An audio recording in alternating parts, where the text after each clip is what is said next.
এখন বিষয়টা সরিয়ে দেওয়াটা বড় কথা না, এখানে বড় কথা হচ্ছে কি আমরা সবসময় বারবার যেটি বলে এসেছি সংস্কার। সংস্কার বলতে আপনি আমি কি বুঝি? সংস্কার কাকে বলে? সংস্কার কোথায় করবেন? কাকে দিয়ে করবেন? সংস্কার বিষয়টা কি? এর পার্থক্য কি? মতবিরোধ কি? এ বিষয় নিয়ে তো কোথাও কোনো সভা সেমিনার হচ্ছে না। ইভেন আপনারা যারা সচেতন জার্নালিস্ট, আপনাদের মধ্যেও তো এই ধরনের আচরণ আমরা দেখছি না।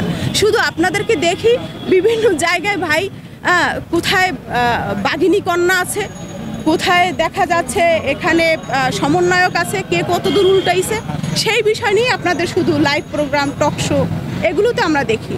কিন্তু আপনাদের মধ্যেও তো সংস্কার নিয়ে কোথাও কোনো মানে সভা সেমিনার আমি দেখছি না। তো আমরা সংস্কার বলতে যেটা আমরা চাচ্ছিলাম, রাজনৈতিক দলের একজন কর্মী হিসেবে বা আপনি অ্যাজ এ জার্নালিস্ট হিসেবে আপনার চাওয়া আমার চাওয়া একমত। সেই জায়গা থেকে আমরা কি চাচ্ছিলাম? সকল বিষয় সংস্কার। সকল বিষয় বলতে সকল বিষয়। সেখানে শুধু সচিবালয় কেন, আপনি পুলিশ ডিপার্টমেন্টকে কেন ফাংশন করাতে পারছেন না? পুলিশের যারা মোড়ল তারা কি ফ্যাসিস্টের দোষর না? আমি যদি এখন নাম ধরে ধরে বলে দিই, আমি যদি আপনাদেরকে লিস্ট দিতে পারি যে তারা ফ্যাসিস্টের আমলে এই ব্যক্তিরা তারা এই অপকর্ম করেছে এবং ফ্যাসিস্ট চলে যাওয়ার পরও 5ই আগস্টের পরও তারা এখনও বহাল রয়েছে।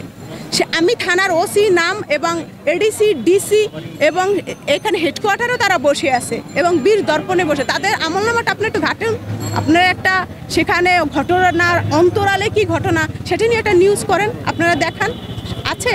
এখন তো আর ফ্যাসিস্ট নাই যে প্রথম আলোর জ্যেষ্ঠ সাংবাদিক রুজিন ইসলামেরকে যেভাবে নির্যাতন করেছে, এখন তো আপনাদেরকে কেউ নির্যাতন করবে না। তাহলে আপনারা সাংবাদিক এখন সেটি করছেন না কেন?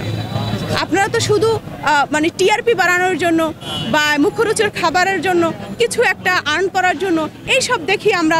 এই যে প্রাইভেট চ্যানেলগুলো বা বিটিভি কেন সেই দুঃসাহসিকতা দেখাচ্ছেন না?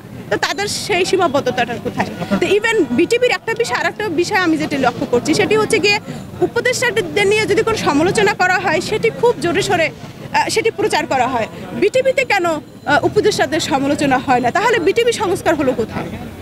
সংস্কার তো হয়নি। এই জন্য তো মুগ্ধ জীবন দেয়নি, আবরার জীবন দেয়নি, বিপিনুরের জেল হয়নি, আমাদেরকে অত্যাচার করা হয়নি, আমাদেরকে মামলা হামলা দেওয়া হয়নি। তো সংস্কার তো হয়নি দাদা। সংস্কার করতে হবে, আমরা সংস্কার চাই।